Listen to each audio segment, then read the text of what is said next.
এই চ্যানেলে জানাই আপনাদেরকে স্বাগত। আপনার বাড়িতে যে তুলসী গাছ আছে সেই তুলসী গাছে আপনি বেঁধে দিন এই জিনিসটি। যাদের বাড়িতে তুলসী গাছ থাকবে এবং এই জিনিসটি বেঁধে দিলে আপনার জীবনে সৌভাগ্য বৃদ্ধি হবে, জীবনে সুখ শান্তি থাকবে। যদি আপনি ঋণী হয়ে আছেন তাহলে আপনি ঋণ মুক্ত হবেন, আপনি জীবনে প্রচুর পরিমাণে উন্নতি করতে পারবেন।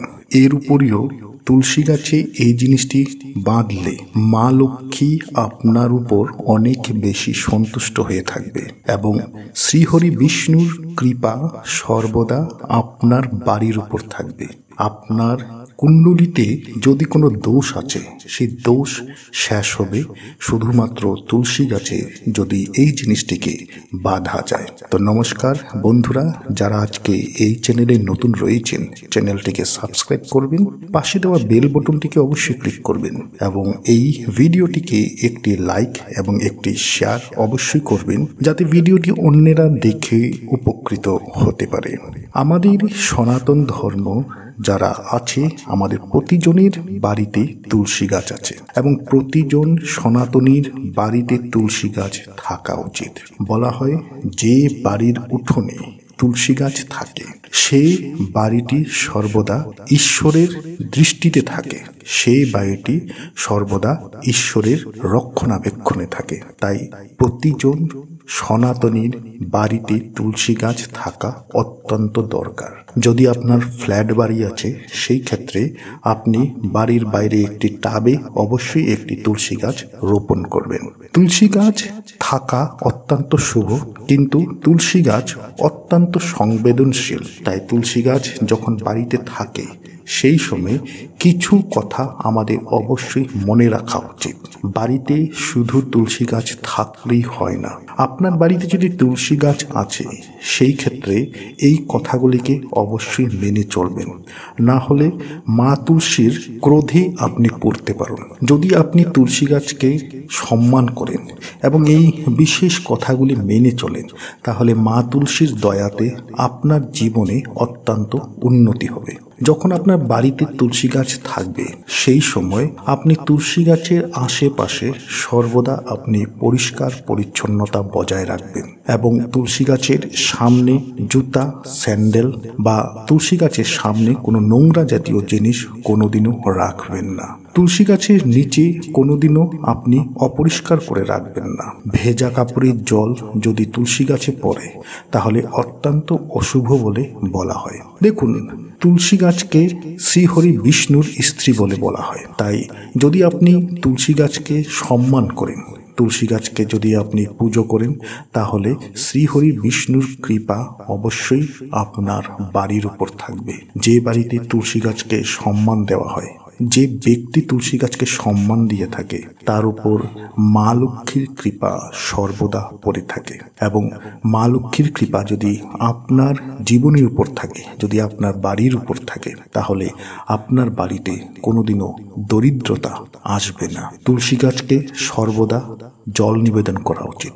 প্রতিদিন তুলসী গাছে আপনি স্নান করার পর অবশ্যই জল নিবেদন করবেন এবং তুলসী গাছের সামনে সন্ধ্যা সময় একটি প্রদীপ আপনি অবশ্যই জ্বালাবেন। যারা বাড়ির মহিলারা আছে, যখনই আপনি তুলসী গাছের সামনে যাবেন সেই সময় আপনি খোলা চুলে যাবেন না, আপনার চুল সর্বদা বেঁধে রাখবেন। মহিলাদের চুলের জল যদি তুলসী গাছে পড়ে তাহলে সেই বাড়ির জন্য অত্যন্ত অশুভ হয়ে থাকে। বিশেষ করে মহিলারা তুলসী গাছকে অবশ্যই যত্ন নেওয়া উচিত। যে বাড়িতে মহিলারা তুলসী গাছকে যত্ন নেয়, তুলসী গাছকে পুজো করে সম্মান করে, সে মহিলারা অত্যন্ত বেশি সৌভাগ্যশালী হয়ে থাকে। তাদের পুরুষ, তাদের হাজবেন্ড যারা আছে তারা জীবনে অনেক উন্নতি পায়। যে মহিলারা তুলসী গাছকে সম্মান করে থাকেন। রবিবারে কোনোদিনও তুলসী পাতা ছেড়বেন না, রবিবারে তুলসী গাছে জল নিবেদন করবেন না।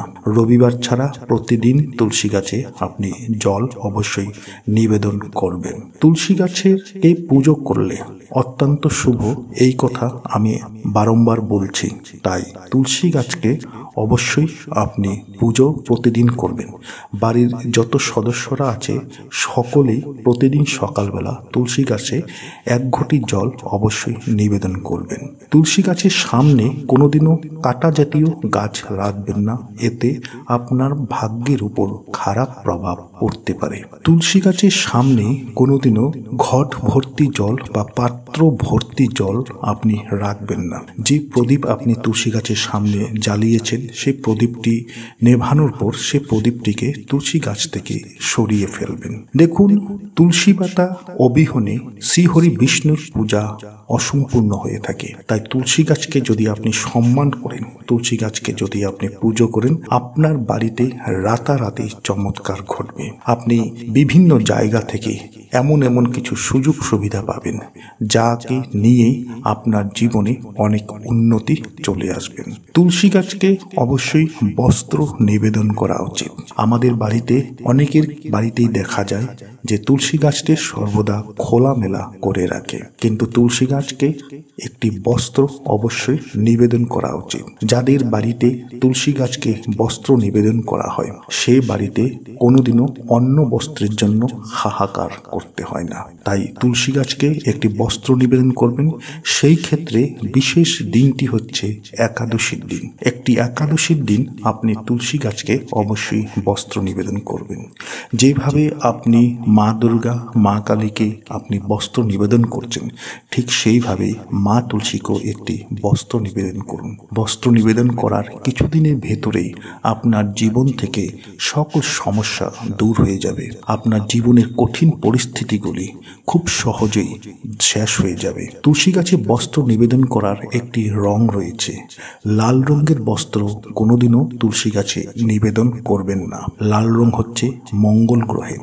তুলসী গাছে যখনই আপনি বস্ত্র নিবেদন করবেন সেই ক্ষেত্রে হলুদ রঙের একটি বস্ত্র নিবেদন করবেন, এবং সেই বস্ত্রটি যদি ফেটে যায় বা সেই বস্ত্রটি যদি খুব বেশি পুরনো হয়ে যায়, ঠিক একাদশীর দিন সেই পুরনো বস্ত্রটিকে নিয়ে আপনি নতুন একটি বস্ত্র অবশ্যই নিবেদন করবেন। আমাদের বাড়িতে থাকা তুলসী গাছের পাতা ঝরে যায়।